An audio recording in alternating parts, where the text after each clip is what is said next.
Hey folks, it's Piano Man Steve Lundgren, founder of LearningMusicIsFun.com. Hope you've been enjoying yourself this last week and that you enjoyed the video I sent you last week as well. And I got some really awesome feedback that gave me an idea. I had somebody say, "Yo Steve, I like these rhythm patterns, but I have some songs I'd like to play that are in 3/4 time.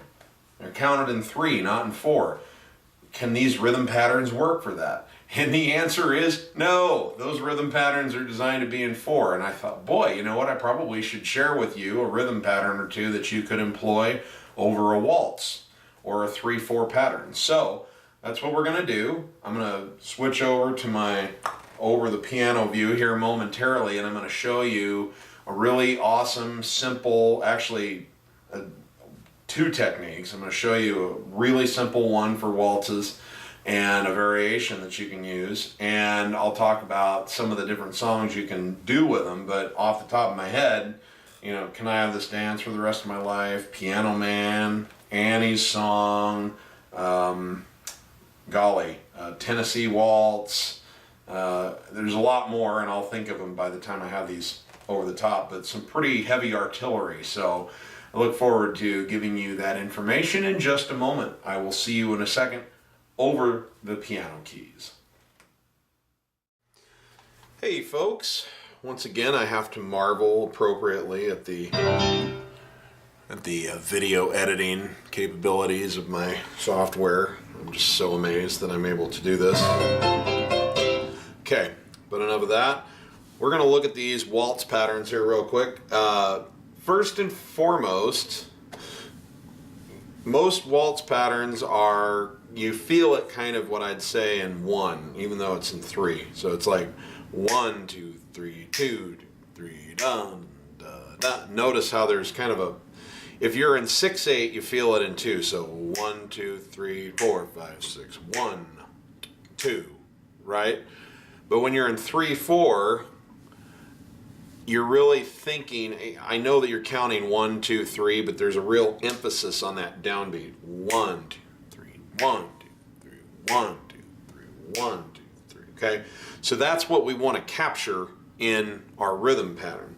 So one of the easiest ways to do it is you're going to play octaves in the left hand. Let's just do this on a C chord. I want you to voice the C chord like this. It doesn't matter. You could voice it any way that you want, but just for learning purposes, this is kind of my favorite inversion of the chord. Thumb on the 5, which is G, middle finger on the tonic, which is C, and pinky up here on the 3, which is E.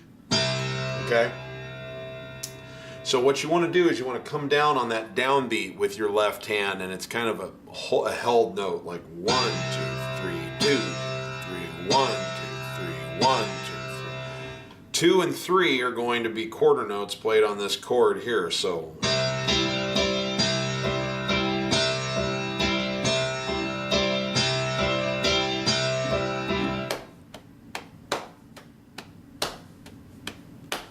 and rather than thinking of potatoes, which is one of my favorite things to think of, let's go back to Washington. Washington, Washington. The reason I say that is that the word potato, even though it's got 3 syllables, the emphasis is on te, which would be the second of the 3. But on Washington, it's Washington, Washington. You want to think the emphasis is on that first note. Washington, Washington, Washington.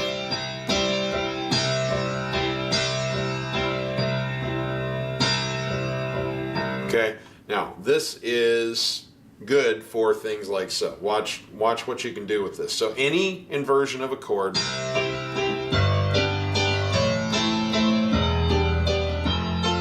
hey, it's Pachelbel's canon.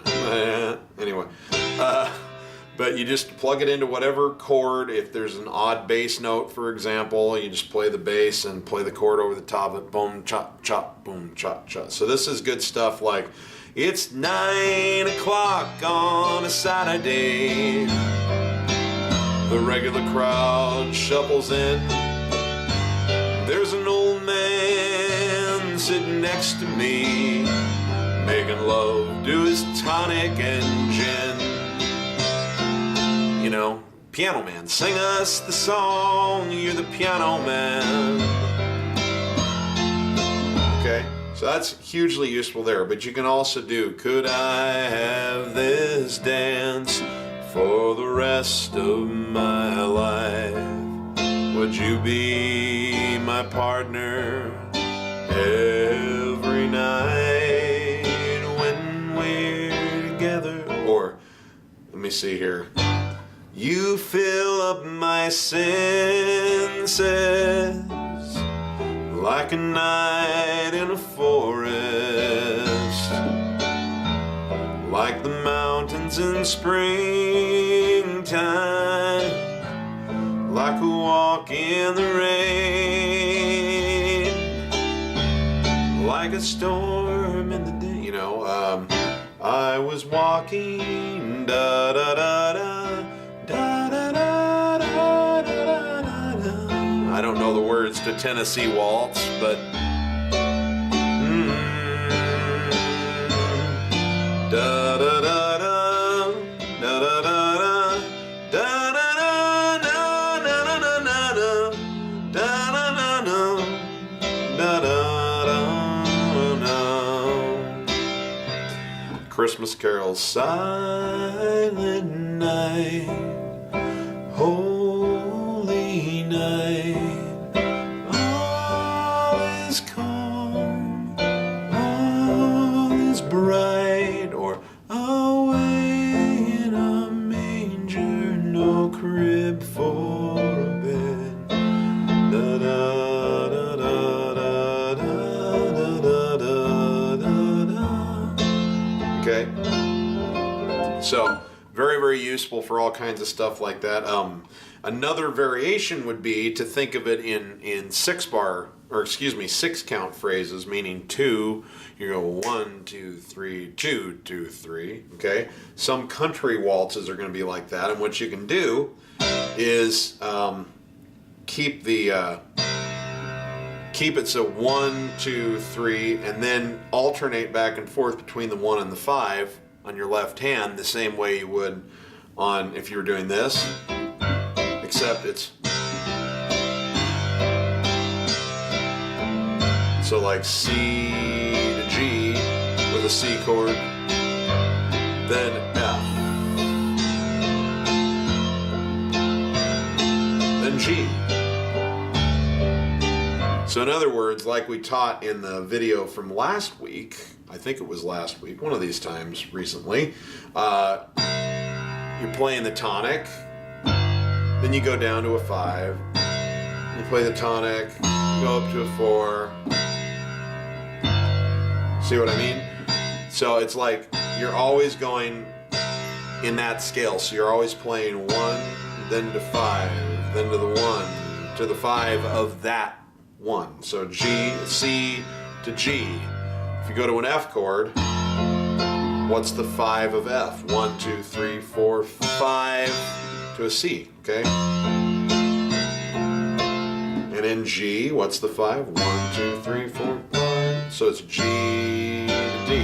This works well for stuff like out in the West Texas town of El Paso, I fell in love with a Mexican girl. Nighttime would find me in Rose's Cantina, music would play and Felina would whirl.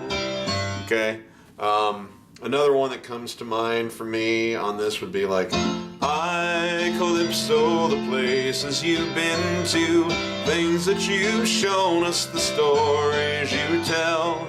I, Calypso, I sing to your spirit.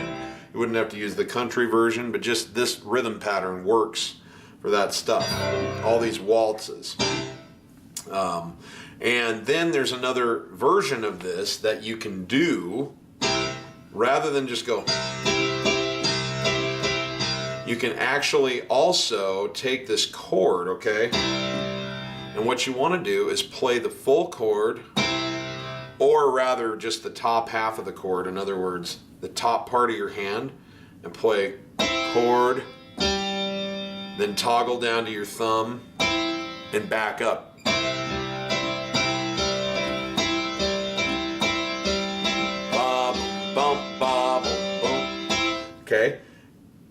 in your left hand, you're still playing just on the downbeat. 1.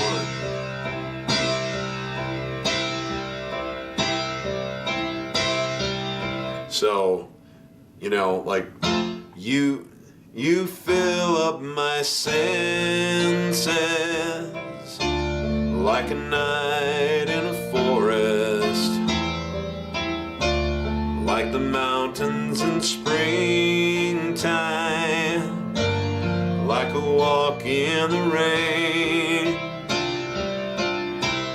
like a storm in the desert.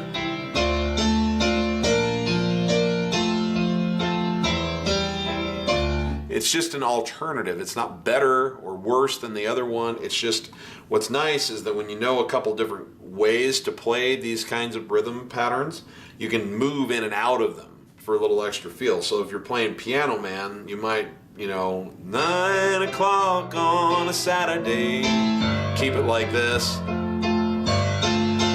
When you get to the second part of the verse, you might go like this. He says, son, can you play me a melody? I'm not really sure how it goes. That's a signature line, but just...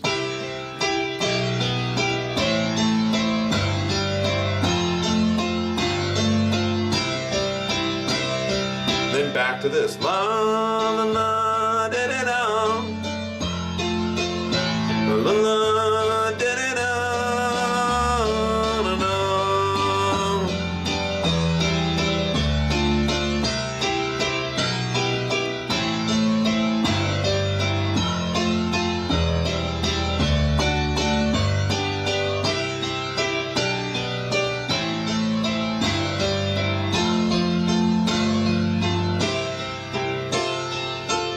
Okay, and the other thing that you can do to vary it up is, I wouldn't do it on this pattern, but when you're doing it with the, then you can play 1, 3, 1, 3, 1 on counts. 1, 2, 3, 1, 2, 3, 1, 2, 3, 1. Kind of creates that little extra pace.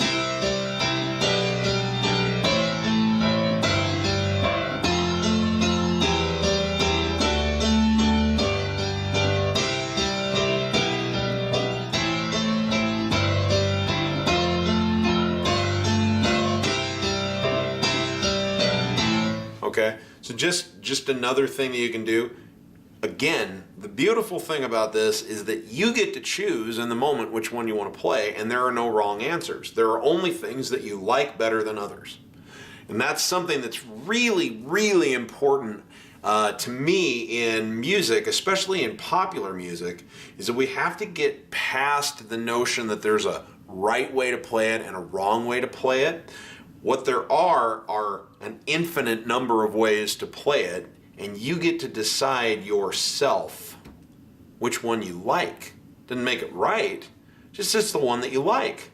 So give yourself that freedom to try different kinds of rhythm patterns on different songs, different variations of rhythm patterns on different songs, different kinds of chords even. As you start to understand chords, there are chords that are similar, so like a D minor 7 sounds a lot like an F. So you can use a D minor 7 instead of an F. Try it. See what you think. If you like it, then it's right. If you don't like it, it's wrong. It's no, I mean, and I don't like right and wrong, but you see what I'm getting at. So you want all of these tools in your toolbox so that you can go through and be the creator in the moment and give yourself that flexibility. You might play it more or less the same way every time, but you can make a choice. And every single moment's an opportunity to be creative, which is one thing I absolutely love about this style of playing, is that I get to be a creator every single time I sit down to play. It's so important. It just, you know, it's what gives it soul. It's what gives it life. You know, it's what makes it alive instead of just this static thing where you're terrified that you're going to play it wrong. You know, that kind of pressure, I think it sucks the creativity and art right out of it. So try to loosen up on yourself. You know, there's the way the thing was originally recorded, and that's fine. That's how they did it. but that doesn't mean that it's how it always has to be played. Give yourself the flexibility to do that if you want, but do something else if you want to also. And that's why we want lots of rhythm patterns. We want to know all the chords, and we want to understand lots of different ways to improvise so that you can sit down at any given time and make it unique, even if it's just teensy bit unique. So that's your thing. This is my rhythm pattern advice. Is for 3/4s, you want to go or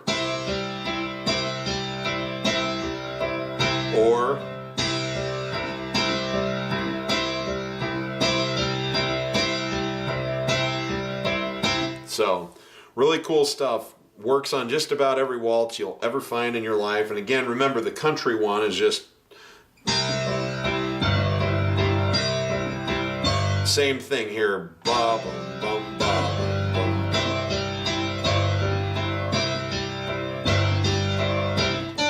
bum. So lots of really, really applicable stuff you can get out of that. Start playing tons and tons of songs.